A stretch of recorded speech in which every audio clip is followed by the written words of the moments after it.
Salut les amis, c'est Massapper de la chaîne Massapper Gaming, ravi de vous retrouver pour une petite vidéo Pokémon Go. Aujourd'hui c'est mise à jour et on va regarder un petit peu ce qu'il y a dans cette mise à jour. C'est surtout du correctif de bugs, mais il y a deux choses très intéressantes. C'est la fonctionnalité au sujet de la recherche de Pokémon, les petits pas qui étaient dessinés sur, en bas à droite sur votre scanner. Cette fonctionnalité était désactivée. Mais elle apparaissait, donc on avait toujours trois petits pas qui étaient présents. Là, ils l'ont complètement retiré, c'est-à-dire qu'il n'y a plus de petits pas. Par contre, les applications externes, style Pokévision, c'est en train de se décider si ça va devenir officiel ou non.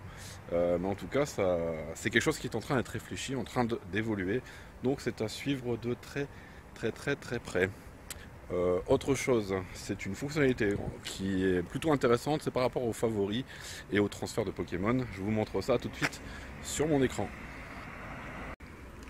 Donc quand vous attrapez un Pokémon,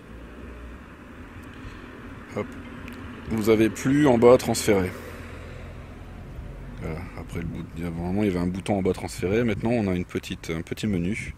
Quand on clique dessus, on peut mettre en favori ou transférer. Donc transférer, ça revient pareil, ça transfère directement. Favori, donc là par exemple je le place en favori. Automatiquement en haut il a l'étoile, en haut à droite il a l'étoile jaune. Désactive, on réactive.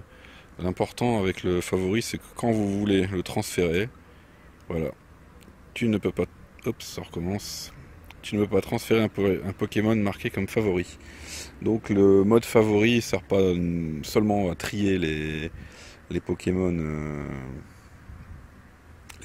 comment dire, dans votre Pokédex, dans votre sac à dos, mais ça sert également un peu en sécurité comme verrou pour éviter le transfert par erreur d'un Pokémon rare, etc.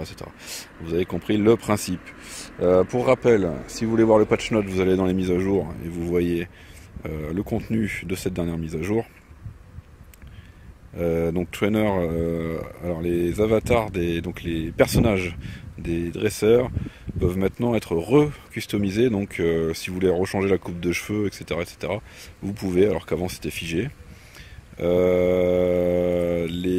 niveaux de dommages de certains Pokémon en bataille ont été ajustés. Ensuite, les animations de mouvement ont été redéfinies.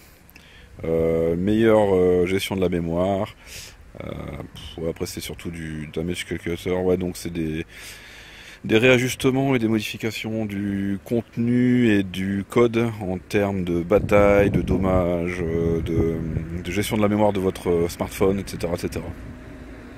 Et puis un peu de graphisme aussi, updated Pokémon Details, User Interface, Achievement Medal Arts, donc updated Achievement Medal Arts, donc il y a peut-être des modifs sur les médailles.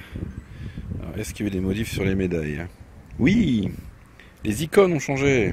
C'est plus une icône unique, mais par exemple si je prends le jogger, vous avez une basket qui court, alors qu'avant c'était une icône unique pour toutes les médailles. Voilà. Et certaines, voilà, vous gardez le même icône, mais globalement c'est pas mal, un petit plus d'avoir certaines icônes qui ont changé. Ça donne une meilleure lecture de vos stats. Bon, eh bien, écoutez les amis, je vous laisse là-dessus. À plus tard.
Ouh, Ponita.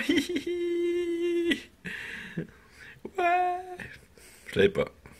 Excellent. Ouh, 841. Excellentissime. A bientôt les amis sur Mad Sniper Gaming et sur Pokémon Go. Ciao ciao.